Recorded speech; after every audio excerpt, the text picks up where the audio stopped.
তাহলে এইটা হলো সেরিবেলাম, তাই তো? এটা সেরিবেলাম, এটা পন্স, এটা মেডুলা অবলাঙ্গাটা, আর এই জায়গায় মিড ব্রেন আছে বোধহয়, বা এই তিনটাকে একসাথে মিড ব্রেন বলা হয়, ব্রেন স্টিম বলে, তাই তো? এই পন্স, মেডুলা অবলাঙ্গাটা,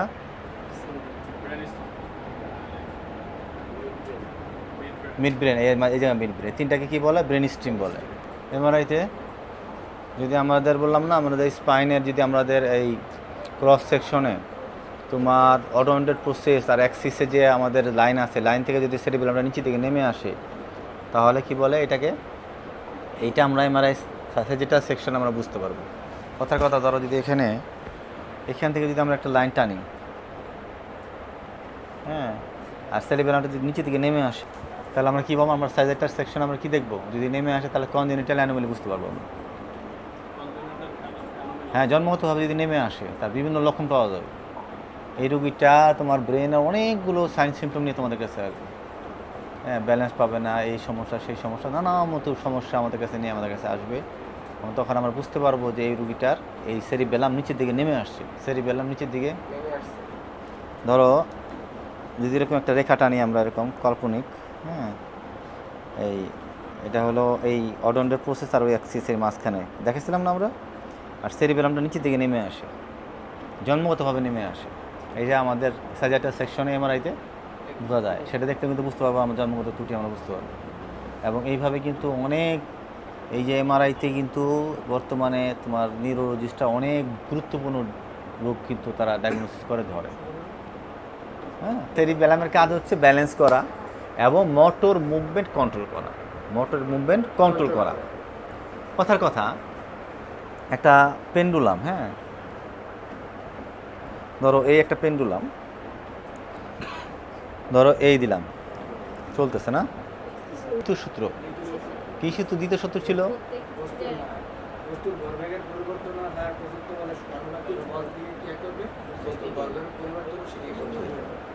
ঠিক আছে। তো এখানে যাই হোক, এখন এই যে ঘুরতেছে, থেমে যাচ্ছে কেন? থেমে যাচ্ছে হলো কারণ যে এর ভিতরে বাধা প্রদান করতেছে কি? বাতাস। ধরো এটা যখন এদিকে যাচ্ছে, তখন এখানকার বাতাস থামানোর চেষ্টা করতেছে। যদি এখানে বাতাস মুক্ত থাকতো তাহলে সারা জীবন চলতো, জন্মের মৃত্যুর মানে এর পৃথিবী যতদিন থাকতো ততদিন এর ঘুরতো, এটা চলমান থাকতো এরকম। যদি কিনা তার বাধা প্রয়োগ না হইতো, বাধাগ্রস্ত করতেছে তো, ঠিক আছে। এখন ধরো আমাদের সেরিবেলামের কাজ কি? সেরিবেলামের কাজ আমি একটা ধরো সাপোজ, ধরো তুমি একটা বাড়ি দিলা, পা ঘুরতেছে, 3 বার ঘুরবে, তারপর থেমে যাবে, এটা নর্মাল। সেরিবেলাম বলতেছে আর যায়ও না, থামো এবার। এই কাজটা কে করতেছে? সেরিবেলাম। তাহলে এই যে একটা দোলককে যদি আমরা, এই যে দোলক কতটুকু যাবে, এই কতটুকু যাবে না, এটা কন্ট্রোল করতেছে। ওখানে যেমন দোলক মানে অন্যান্য সার্বিক যে বাধাগ্রস্ত বাতাস, আর এখানে সেরিবেলাম কী করতেছে? এটা সেরিবেলাম। আমরা এটা তো মূলত বেসিক কাজ। সেরিবেলামের অনেকগুলো প্রকোষ্ঠ আছে, অ্যান্টোরিয়র। বেলামের কাজ হচ্ছে ব্যালেন্স করা আর মোটর ফাংশনকে কন্ট্রোল করা। মোটর ফাংশনকে কন্ট্রোল করা। ধরো আমরা এক একজন এক জায়গায় বসে আছি, তাহলে এই যে বসে আছি একটা পশ্চার, এই পশ্চারটা কে করতেছে? কে কন্ট্রোল করতেছে? সেরিবেলাম কন্ট্রোল করতেছে। আর coordination of voluntary movement. Coordination of voluntary movement বলতে কি বোঝানো হচ্ছে? হ্যাঁ হ্যাঁ না, হ্যাঁ হ্যাঁ হ্যাঁ, কী করতেছে? সেরিবেলাম। কথার কথা, ধরো যদি আমি ধরো এতটুকু হেলান দিলে আমি এটা বুঝতেছি আমি ব্যালেন্স থাকবো, কিন্তু যদি আমি একদম এখান থেকে এরকম করে দিই তাহলে চেয়ারটা উল্টায় পড়ে যাবো। এই কাজটা কে করতেছে? আমার সেরিবেলাম। আমরা আসি যে এই যে সেরিবেলামের যদি মনে করো কোনো সেরিবেলাম প্রবলেম হয়, তাহলে কী কী প্রবলেম হবে? এইমাত্র আমরা যতটুকু জানলাম, কী কী প্রবলেম হবে? সেরিবেলাম প্রবলেম হলে ব্যালেন্সের প্রবলেম হবে। ধরো যদি আমি বলি, এই যে আমরা আঙুলটা লাগাইলাম, হ্যাঁ, ধরো চোখ বন্ধ করে যদি লাগাই, আচ্ছা ঠিক আছে, কে করলো কাজটা? সেরিবেলাম করছে। এখন যদি আমার এই সেরিবেলামের প্রবলেম হইতো তাহলে আমার এই জায়গাটা লাগতো না। আবার ধরো আমি যদি এরকম করি, কে করতেছে? সেরিবেলাম করতেছে। তাহলে যদি সেরিবেলাম প্রবলেম হতো এই একে করলো কোঅর্ডিনেশন।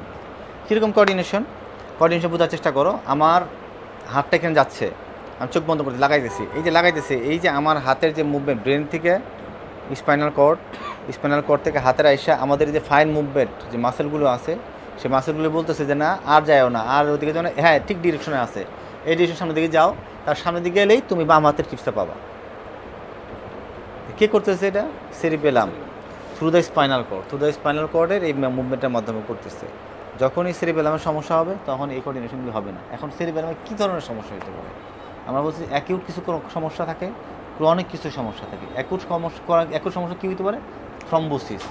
কী থ্রম্বোসিসটাকে আমরা দেখাইলাম, তিনটা যে ব্লাড আর্টারি আছে সেই তিনটা আর্টারির মধ্যে যদি কোনো রকম ব্লক থাকে, ঠিক আছে, যদি কোনো ব্লক থাকে তাহলে সে ব্লকে যদি তোমার মনে করো তোমার থ্রম্বাস থাকে তাহলে তো ব্লাড সাপ্লাই পাবে না, ব্লাড সাপ্লাই না পেলে ওই অংশটা ঠিক মতো কাজ করতে পারবে না, এটা একটা কারণ হতে পারে।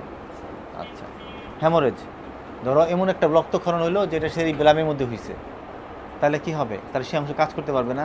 যেমন ধরো স্ট্রোক যেটা আমরা বলি, এটা এরকম হতে পারে, সেম স্ট্রোকের মতো একটা ব্যাপার হইতে পারে। আচ্ছা, এবার আছে ট্রমা কী হতে পারে? আঘাতের কারণে, বিভিন্ন রকম আঘাতের কারণে হতে পারে। আচ্ছা, ইনসেফালাইটিস কি? ইনসেফালাইটিস হচ্ছে তোমার এই যে ব্রেনের যে তোমার স্যাফালন, ব্রেনের আরেকটা অংশ হলো স্যাফালন। স্যাফালন, বিভিন্ন রকম স্যাফালন আছে। যেমন আমরা বলি না কিডনির অংশকে নেফ্রন বলি, আমরা বলি না আমরা, তো এরকম একটা নাম আছে এক একটা জিনিস। যেমন ধরো আমাদের প্রস্রাবের থলিকে আমরা সিস্টাইটিস বলি। অনুরূপভাবে ব্রেনেরও কিন্তু স্যাফালন এক ধরনের ব্যাপার আছে, এরকম ইনসেফালাইটিস। আইটিস মানে প্রদাহ, আইটিস মানে কিসের প্রদাহ? ব্রেনের সেরিবেলামের প্রদাহ এইখানে। ক্রনিক কিডনি ডিজিজকে সংক্ষেপে কি বলে? সিকেডি, ঠিক আছে। তারপরে ক্রনিক লিভার ডিজিজ সিএলডি, কি বলে? Cardiovascular disease CVD. এরকম সাংকেতিক কথাবার্তা কিন্তু বিভিন্ন রিপোর্টে থাকে।